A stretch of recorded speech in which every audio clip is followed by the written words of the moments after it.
Obviously, we're seeing now Graham Potter, the players, the ones that aren't involved in the World Cup, have now travelled to Abu Dhabi, not too far away from where the World Cup is taking place, for some warm weather training. It's great to see so many academy players in that squad that have travelled, but obviously the big ones who are returning from injury.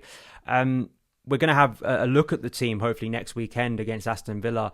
What are sort of your hopes about this small period? Are you hopeful that maybe some unexpected players impress Potter and maybe get involved in that Bournemouth game? Or just, what do you think Potter needs to do over the next couple of weeks to get the team ready? For me, I think obviously one of the massive bonuses, I think, is obviously like there's a good amount of players there that can easily start in an 11 for the Bournemouth game. I'd probably say around maybe 6-7 players that could probably start that are not at the World Cup. So, like your Aubameyangs, Broja, I think Trev's there with Fofana and James, who unfortunately they couldn't obviously make the World Cup. I don't think Fofana was picked anyway, but we all know Reece James was obviously going to be a massive part of the England squad, and he unfortunately missed out. But like them guys being there and training with kind of like in a more relaxed kind of element, and that I think it's going to do them. It's going to do them some good, like to just get to grips with things again just before, because I think it's going to be quite hectic when they come back as well. Obviously, because of the break and the World Cup, we're still going to have quite a few games being played, kind of off the back of like midweek games and then weekends, midweek and then weekend again. So it's like I think that's a positive. Like injuries aside, and that like a lot of the players should be back in it. So.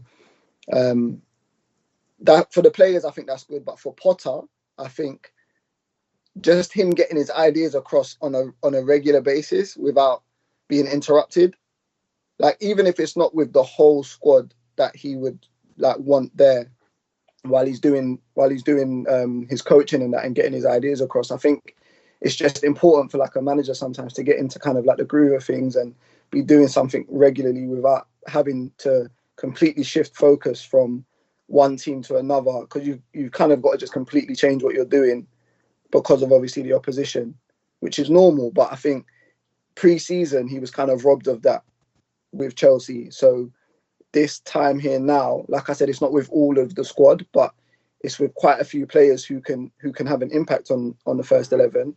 And if he can get his ideas across, hopefully it helps when the others come back and that. People were kind of reflecting and, obviously being quite negative after the Newcastle defeat. When you actually think about the time scale of Potter's first league game for Chelsea coming literally at the start of October. So it's like literally, like, it's mental how many games he had in that period. And, to formulate a strong opinion and sort of a decisive opinion of whether Potter's the right coach for Chelsea or not in that time always felt a bit silly to me, because that is so short, just in terms of, I know football's obviously, yeah, in recent years it's been so congested, but for a coach to come in, not have a pre-season, not have a lot of the players, didn't have any say over the signings that came in, has had to deal with big injuries to transformative players like Reece James. I mean, he hasn't really had much of a breather, and I really do hope that for this period we see some of those players, injured players, returning. Maybe the likes of Lewis Hall continue to impress, and I think, I don't know if you would have, I know you said about sort of an 11. I mean, I was sort of thinking before the break there is kind of an 11 there that I was thinking of just picking, not any of I think the only academy player I picked or unknown sort of player out of ones that I think was Lewis Hall, players coming in. But I think mostly the players that I picked and looking at those players, if they return, would have been a pretty decent 11. And that's a benefit that not a lot of our rivals have, to be honest. Like, a lot of them have players there, and hopefully that'll be a boost to Chelsea, right? Yeah, for sure. I think if you just even go go through them off the top of your head now, like you've got Trev there, you've got Aubameyang, you've got Broja, Fofana, Reece James. I think although Gallagher is at the World Cup, I feel like he comes back pretty much fresh as well. And then so like I feel like we're gonna have quite a strong squad when we start the league again. And then you've got players like Lewis Hall and Hutchinson who are already kind of knocking on the door. And if there was any time to maybe see a Hutchinson, maybe it is, including him in the 11 for Bournemouth. I don't think there's any harm in doing that. I think you'd be silly not to understand why he's going to use the guys that he's had with him on during the break in Dubai training and that. So, and Lewis Hall's already had 2 games for us. So I think, and he's played very well as well. So yeah, I think we've definitely got enough players like back home like to kind of get ready for the season to restart. And yeah, I just wouldn't be too worried about some of the players that are coming back from the World Cup having like a little bit of like a break, maybe, you know, not starting the first game and then maybe a couple of them being on the bench for the I think it's Bournemouth and Forest. So, you know, because really and truly we should.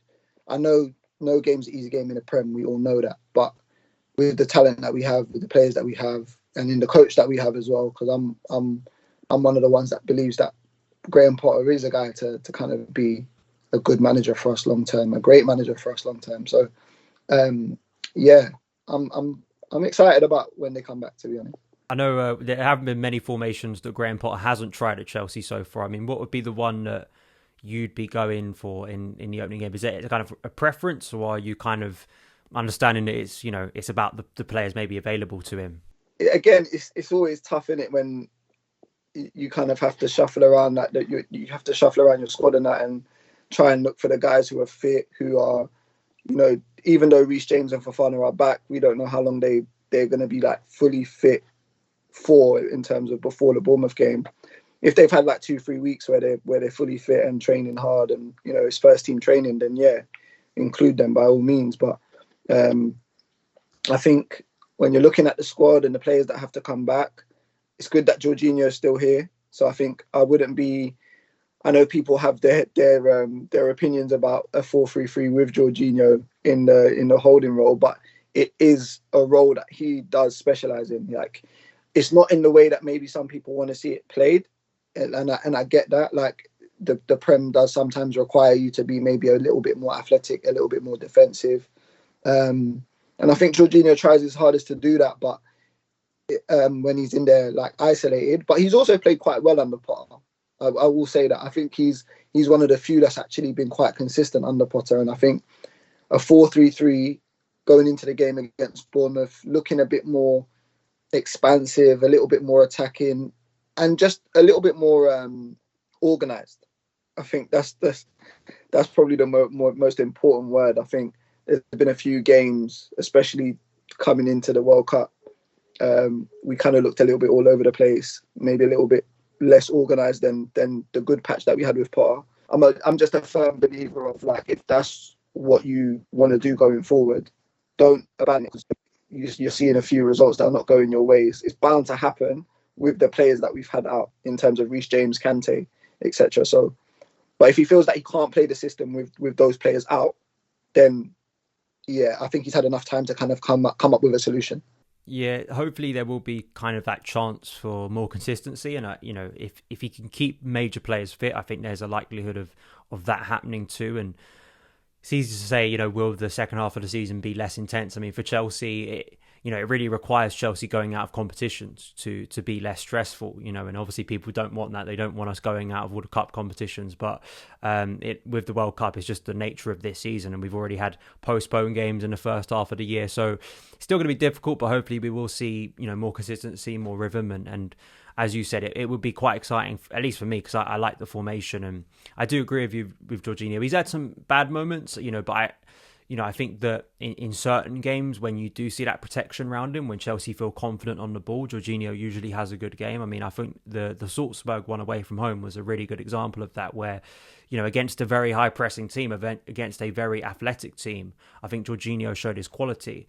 It's not like, you know, I think we've had conversations maybe on Twitter like this before, where I think there's extremes with Jorginho, right? It's always, that's my problem with Jorginho. It's like, he's not the greatest midfielder in the world, but he's not the worst midfielder in the world. You know, I think there is a very durable player within there, but he's obviously going to be relied upon because he wasn't at the World Cup.